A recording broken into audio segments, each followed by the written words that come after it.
آج کی گفتگو اردو غزل کے کرداروں کے حوالے سے ہوگی۔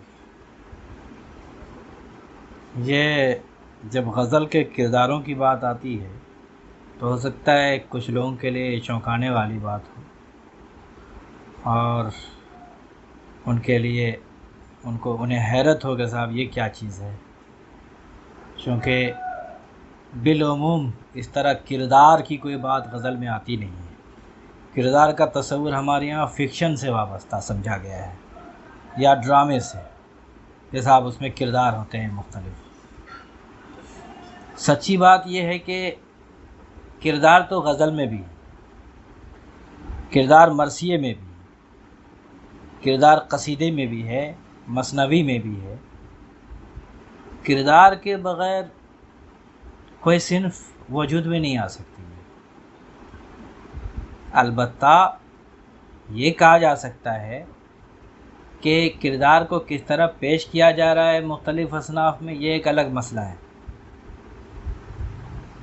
آپ یہ تو کہہ سکتے ہیں کہ فکشن میں بہت منظم پیشکش ہے، اور کردار مکمل طور پر وہاں، اب جیسے اگر افسانہ ہے تو وہ کردار کا ایک رخ یا ایک زاویہ مکمل آ جائے گا۔ ناول ہے تو مکمل طور سے وہاں ایک رخ یا ایک زاویہ نہیں، بلکہ مکمل کردار اپنی پوری زندگی اور تمام امتیازات اور تمام صفات کے ساتھ وہ کردار سامنے آ جائے گا۔ لیکن غزل میں کردار کا تصور الگ ہے، یا میں سمجھتا ہوں کہ اس طور پہ شاید ہمارے یہاں گفتگو نہیں ہوئی ہے یا غور کم کیا گیا ہے، جبکہ میرے خیال میں غزل کے کرداروں پر بہت منظم طور پہ غور کیا جانا چاہیے۔ اس کی وجہ یہ ہے کہ جب تک غزل کے کرداروں کو سامنے نہیں لایا جائے گا، روشن نہیں کیا جائے گا، تو یہ دعویٰ کہ غزل صرف ایک محدود دائرے حسن و عشق کی بات نہیں کرتی ہے، بلکہ حیات و کائنات کے تمام مسائل کو ڈسکس کرتی ہے، یا اس کو ایک الگ نظر سے دیکھتی ہے، یا کہنا چاہیے کہ زندگی کے نشیب و فراز کو ایک اعلیٰ و عرفہ گویا کہ فکر و فلسفہ عطا کرتی ہے غزل۔ تو یہ دعویٰ اس وقت تک ظاہر ہے کہ درست نہیں ہوگا جب تک نو بنو انسانی اقسام جو ہیں، ظاہر ہے انسان کی ایک قسم تو ہے نہیں، ایک طرح کے انسان تو ساری دنیا میں آباد نہیں ہے،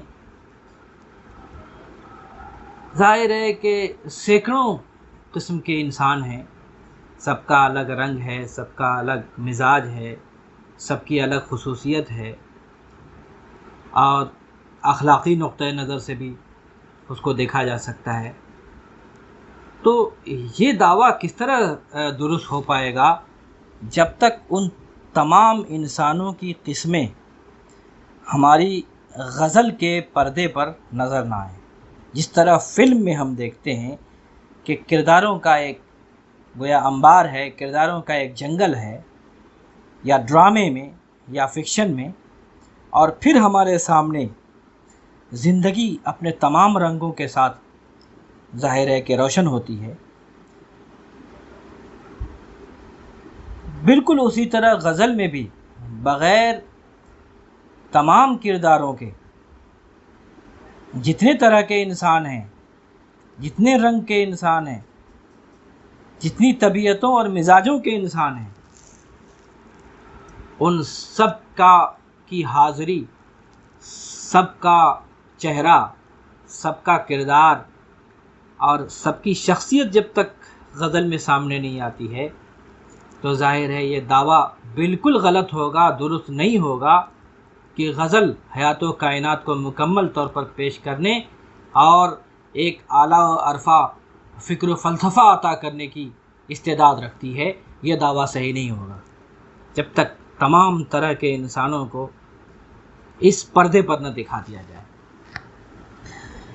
اب ہمیں دیکھنا یہ پڑے گا کہ کیا غزل اس میں کامیاب ہے؟ ہم کہیں گے ارے صاحب کیسے، یہاں کس طرح گنجائش نکل سکتی ہے؟ یہاں تو ایک عاشق ہے، ایک معشوق ہے، اور وہاں وہ چونچلے بازیاں ہوتی ہیں، معاملات ہیں ان کے حسن و عشق کے، اور ایک رقیب ہے جو ان دونوں کے درمیان مخل ہوتا ہے، اور تو کچھ ہے نہیں۔ یہ عامیانہ نقطہ نظر ہے، سطحی خیال ہے جو اگر اس طرح ہم سوچتے ہیں غزل کے بارے میں۔ سچی بات یہ ہے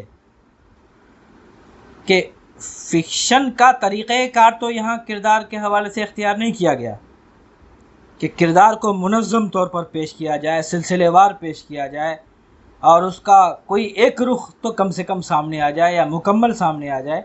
یہاں وہ طریقہ کار اختیار نہیں کیا گیا، لیکن اتنا ضرور ہے کہ پوری غزلیہ شاعری کی روایت ایک خاص منظم منصوبہ بند تصور سے وابستہ ہے کرداروں کے حوالے سے۔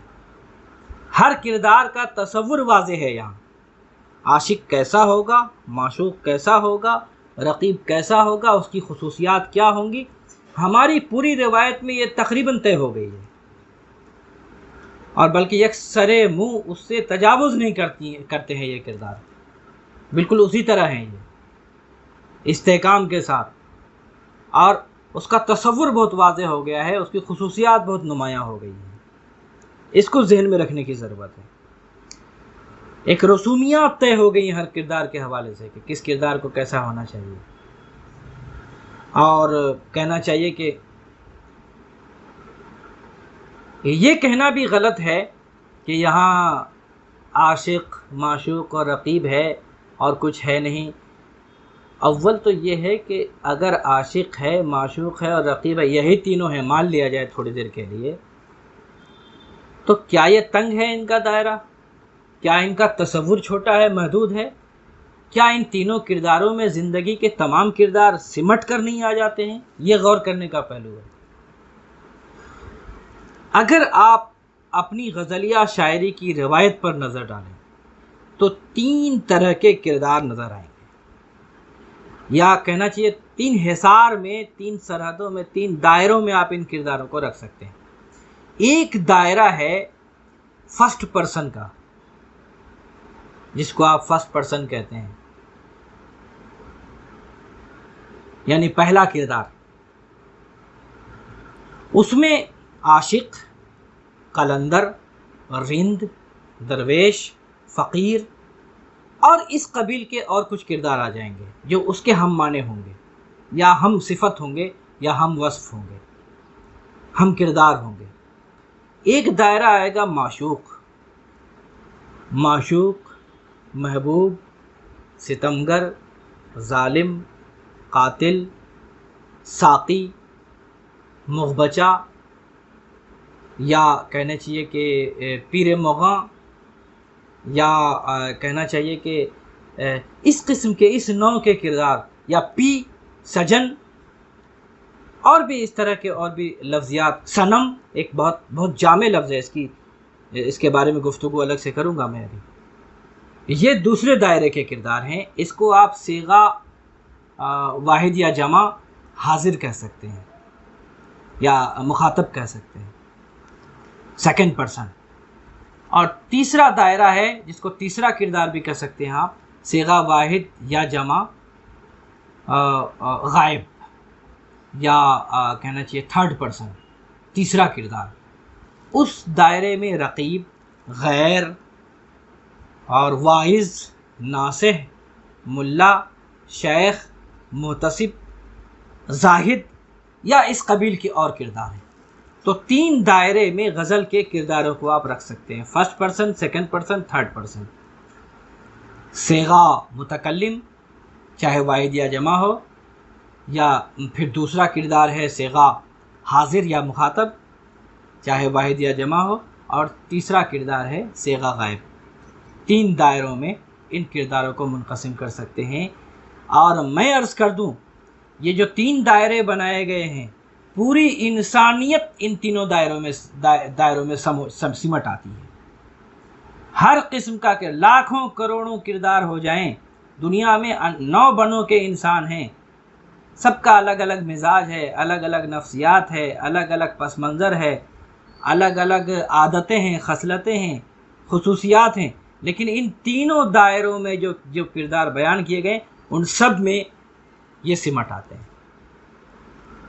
اور آپ محسوس کریں گے کہ دنیا کا کوئی ایسا مسئلہ نہیں ہے، رشتوں کے درمیان جو پیچیدگیاں پیدا ہوئی ہیں، میں یہاں عرض کروں کہ انسانی مسائل کو اگر آپ غور سے دیکھیں تو وہ دراصل انسان کے درمیان تعلق کا مسئلہ ہے، کس طرح کا رشتہ قائم ہو رہا ہے۔ سارے مسائل کی پیچیدگیاں اور گتھیاں، یہ جو جال بنا ہے مسئلے کا، اس میں اصل جڑ کی بات یہ ہے کہ انسان کے درمیان کس طرح کا رشتہ ہے۔ یہ رشتوں کی گتھیاں ہی مسائل پیدا کرتی ہیں۔ اور آپ دیکھیں گے ہماری غزل کی زبان میں یہ جو 3 کردار بیان کیے گئے، عاشق، معشوق اور رقیب، اور ان تینوں کے دائرے میں اس کے تلازمات ہیں کچھ، تو اس میں یہ تمام رشتوں کی پیچیدگیاں بھی دراصل وہ تمام پیچیدگیاں اس میں آ جاتی ہیں، اس کے ذیل میں آ جاتی ہیں۔ اب میں آپ سے عرض کروں کہ کیا تصور قائم ہوتا ہے ہمارے یہاں ہماری غزلیہ شاعری کی روایت میں ان تینوں کرداروں کا۔ مثال کے طور پر عاشق کا کردار ہے جو صیغہ متکلم ہے غزل میں، اس کی کچھ خصوصیات ہیں، اس کی کچھ رسومیات ہیں، اس کے کچھ اوصاف ہیں، کچھ صفات ہیں۔ مثال کے طور پر وہ لازماً مظلوم ہوگا، اس پر ظلم کیا گیا ہوگا یا کیا جا رہا ہوگا، وہ ستایا ہوا ہوگا، ہجر زدہ ہوگا، درد کا مارا ہوا ہوگا، وہ اداس اور غمگین ہوگا، وہ کہنا چاہیے قربانی دینے والا، وفا شیار اور صابر و شاکر ہوگا وہ، اور وہ کہنا چاہیے کہ اولو العزم ہوگا، مہم جوئی کی کیفیت اس کے اندر، کچھ بھی کر گزرے وہ حسن سے وصل کے لیے، معشوق تک رسائی کے لیے وہ کسی بھی حد تک جا سکتا ہے۔ اس کے اندر مہم جوئی کی صفت ہوگی اور اس کے اندر اولو العزمی ہوگی۔ اور دیکھیے کہ اس طرح کی اور بھی، یعنی ایک طرح سے کہنا چاہیے ہماری اخلاقی اقدار، وہ ایماندار ہوگا، وہ بات کا اٹل ہوگا، سچا ہوگا، دیانت سے کام لے گا، وہ کبھی کہنا چاہیے حد سے نہیں گزرے گا، تجاوز نہیں کرے گا۔ یعنی ہمارا جو اقداری نظام ہے، ہماری جو اخلاقیات ہیں، مسلمہ اخلاقیات، چاہے مذہب نے طے کی ہو، قانون نے یا سماج نے یا تہذیب نے، ان سب کا آئیڈیل نمونہ اگر کوئی ہوگا تو وہ عاشق ہوگا، مثالی نمونہ، عملی طور پر اس کے اندر وہ تمام صفات موجود ہوں گی، ان تمام صفات سے وہ متصف ہوگا، وہ اعلیٰ اخلاقی قدروں کا مجسمہ ہوگا۔ عاشق کا کردار، عاشق کے تلازمات میں، عاشق کے متعلقات میں دیگر کردار بھی آتا ہے۔ رند کا تصور یہ ہے کہ وہ عام معنی میں تو یہ ہے کہ شرابی ہے، لیکن غزل کی دنیا میں اس کا کردار بہت اعلیٰ ہو جاتا ہے۔ وہ نشہ کیا ہے؟ نشہ انسان کو یہ مکر بھری دنیا سے بیزار کر دیتا ہے، بے نیاز کر دیتا ہے، اور وہ اس نشے میں بے خود ہو جاتا ہے، اس کے اندر خود غرضی کا مادہ ختم ہو جاتا ہے، مطلب پرستی یا لالچ یا حرص، ہوس، یہ کہنا چاہیے یہ جو مغلظات ہیں اس کے اندر، وہ پاک دل اور کہنا چاہیے کہ مصفہ اس کا قلب ہو جاتا ہے، اس کے اندر حسد، جلن یا کہنا چاہیے دیگر منفی مادے اس کے اندر موجود نہیں ہوتے ہیں۔ وہ ایک دم کہنا چاہیے کہ دنیا و مافیہ سے بے نیاز اور مست قلندر آدمی ہو جاتا ہے۔ ایک طرح سے رند کا تصور یہاں اس طرح پیدا ہوتا ہے، یعنی خلوص کی انتہا پر پہنچا ہوا شخص رند ہے دراصل۔ اسی طرح قلندر کے کیا کہنے ہیں صاحب، اس کو جو شخص دنیا یا قلندر ہے، درویش ہے، یا پھر کہنا چاہیے کہ اسی معنی میں فقیر ہے، وہ کون ہے؟ وہ دراصل وہی صفت ہے، رندانہ صفات جس میں موجود ہوں۔ بھائی اگر ہمارا شاعر آتش کہتا ہے کہ زمیں پر بوریا ہے، بوریے پر مرگ چھالا ہے، فقیر عشق بھی سے منزلے کا رہنے والا ہے، تب آپ دیکھیے کس طرح کا تصور ہماری غزل پیش کرتا ہے کہ دنیا کے لوازمات سے، عیش و عشرت سے اپنے آپ کو اوپر اٹھا لیا اس نے، تمام تر حرص و ہوس، تمام تر یعنی قناعت پسند شخصیت، اپنی دنیا کا، اپنی سلطنت کا بادشاہ، اپنے اندر وہ ایک بادشاہت قائم کر لیتا ہے، ایک سلطنت قائم کر لیتا ہے۔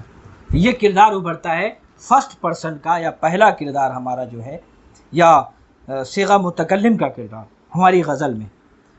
اب آپ دیکھیے کہ یہاں میں بعد میں آؤں گا کہ کس طرح سے دنیا کی جتنی عظیم ہستیاں ہیں، عظیم کردار ہیں، اخلاق کے اعلیٰ مرتبے پر جو فائز کردار ہیں، وہ سب گویا کے عاشق ہیں، سب رند ہیں، سب قلندر ہیں، سب کہنا چاہیے درویش ہیں اور فقیر ہیں۔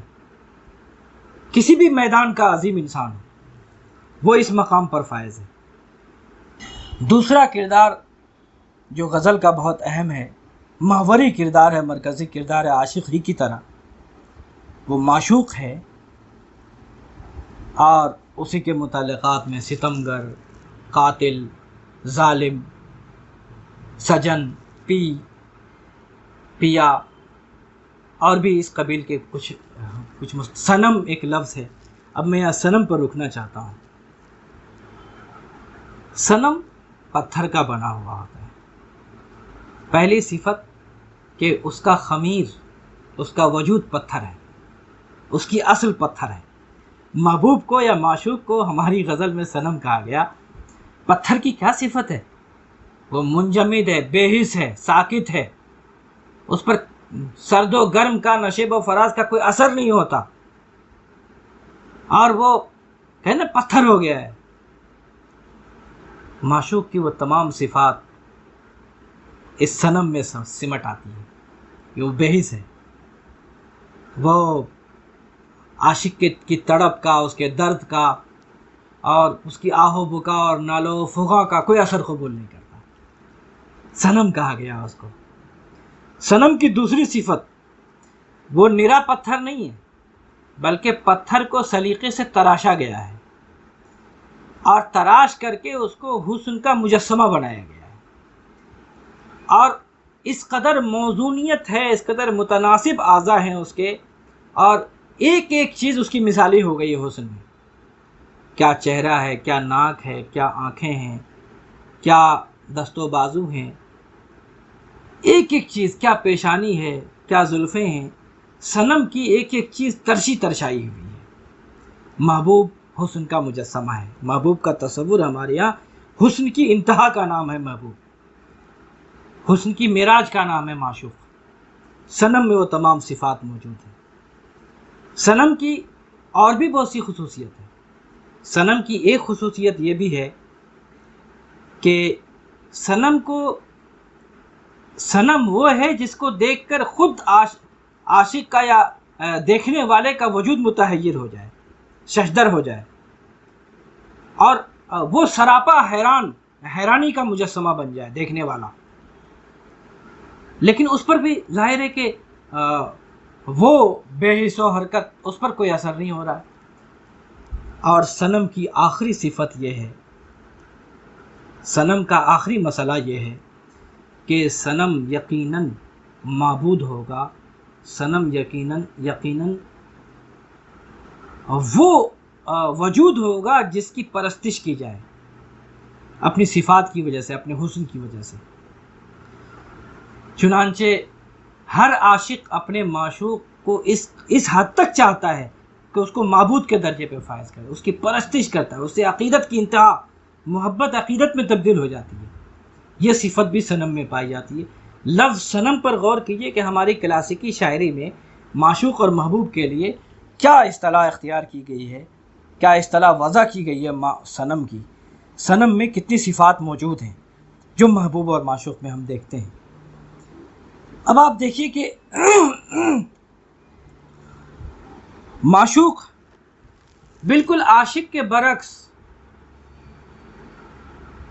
اس کے اندر بے نیازی اس معنی میں ہے کہ اس کو کوئی اثر نہیں ہو رہا ہے انسانیت کے تڑپنے کا، انسانوں کے اس کے حوالے سے گویا کہ پریشان ہونے کا، انسانوں کے نالہ و فغاں کا اس پر کوئی اثر نہیں ہو رہا ہے. وہ ظالم ہے، ستم کر رہا ہے، وہ قہر ڈھا رہا ہے. اور پھر دیکھیے کہ اس کے اندر شوخی، ناز، غمزہ، اشوا یہ اس حد تک بڑھا ہوا ہے کہ وہ سراپا ناز ہو گیا ہے. نیاز نام کی کوئی چیز نہیں اس کے اندر. غرور کا ایک پیکر بن کے رہ گیا ہے. غرور کی انتہا کا نام ہے معشوق. تو جتنے ہمارے یہاں منفی اخلاقیات کا ایک وہ پہلو ہے جو عام انسانی دنیا میں جس کو ناپسندیدہ قرار دیا گیا، مثلاً وہ وفا شیار کبھی نہیں ہو سکتا، مثلاً ہر حال میں وہ وعدہ خلاف ہوگا، عہد شکنی کرے گا. اب آپ دیکھیے کہ یہ تمام صفات معشوق میں پائی جاتی ہیں.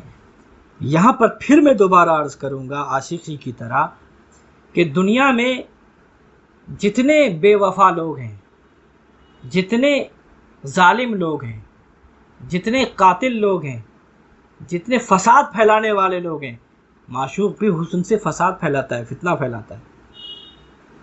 جتنے کہنا چاہیے کہ وعدہ خلاف لوگ ہیں، ان سب کو معشوق کے آئینے میں ہمارے شاعر نے دیکھا ہے، معشوق کے کردار میں دیکھا ہے. آپ دیکھیے کوئی شاعر ہمارا جدید شاعر، بالکل جدید لب و لہجے کا شاعر یہ کہتا ہے تیرا بھی وعدہ سرکاری ہوتا ہے. اب دیکھیے کہ کیا چوٹ کی ہے انہوں نے سرکاری وعدہ اور معشوق کے درمیان کیا مشترک وصف تلاش کیا ہے. یہ کمال ہوتا ہے ہماری غزلیہ شاعری کا کینوس جو وسیع ہو رہا ہے وہ اسی وجہ سے ہو رہا ہے کہ یہ کردار حقیقی دنیا میں جو ہیں وہ علامتی وسعت اختیار کر لیتے ہیں اور اس میں وہ تمام کردار سمو جاتے ہیں جو ان خصوصیات کے حامل ہوں. تو اس کو اس طور پر دیکھنے کی ضرورت ہے. اور پھر میں نے عرض کیا کہ تیسرا دائرہ ہے کرداروں کا، وہ بہت اہم ہے، جس کو ہم منفی کردار بھی کہہ سکتے ہیں، جس کو ہم صیغہ غائب بھی کہہ سکتے ہیں. اور غزل میں بہت ابھر کر کے یہ کردار سامنے آتے ہیں شروع سے ہی. اس کو آپ رقیب کہہ لیجئے، غیر یا واعظ، ناصح، اور اسی طرح سے زاہد، ملا، محتسب، شیخ، یہ منفی کردار ہیں. ہو سکتا ہے عام زندگی میں بہت محترم کردار ہوں، یہ مذہبی معنی میں ہو سکتا ہے کہ ان کا ایک اعلیٰ و بالا درجہ ہو سماج میں، لیکن غزل اس کے باطن کو دیکھتا ہے، باطن کو دیکھتی ہے غزل، اور باطن کو جھانک کر دیکھتی ہے کہ وہ اصل میں کیا ہے، اس کی اصلیت کیا ہے، اس کی حقیقت کیا ہے. یہ تیسرا کردار جو منفی کردار کے طور پر ابھر رہا ہے، اس کا ایک تاریخی اور تہذیبی پس منظر ہے. یہ یوں ہی نہیں آیا سامنے. اس کے لیے ہمیں اس عہد تک جانا ہوگا جب خلافت ملوکیت میں تبدیل ہوئی ہے، تقریباً 1400 سال پہلے. اور جب خلافت ملوکیت میں تبدیل ہوئی ہے تو دینداری کے بجائے دنیا داری آئی ہے، خدا ترسی کے بجائے ظاہر پرستی آئی ہے. اور کہنا چاہیے کہ وہ تمام چیزیں جس کا تعلق انسان کے دل سے تھا، اور ان تمام چیزوں کا تعلق انسان کی عقل سے ہو گیا ہے، قائم ہو گیا ہے. وہ تمام چیزیں جس کا تعلق انسان کے اندرون سے تھا، اب ظاہر پرستی آ گئی ہے. اب سارا کچھ داڑھی ٹوپی میں سمٹ آیا ہے. ملوکیت کے بعد دکھاوا کرنے لگا انسان، خلوص ختم ہو گیا، للہیت ختم ہو گئی، اور کہنا چاہیے ایثار و قربانی کا جذبہ ختم ہو گیا، اور مکاری آ گئی، عیاری آ گئی. یہ تمام چیزیں جو آئی ہیں اس کا ایک انسانی پیکر ان اوصاف کا، جو ان صفات کا وجود میں آیا ہے، اس کو ہماری غزلیہ شاعری نے شیخ، ملا، زاہد، ناصح، محتسب کے روپ میں اس کو دیکھا ہے۔ مکاری، عیاری، ریاکاری، ظاہر پرستی اور جھوٹ، دغا، اور کہنا چاہیے کہ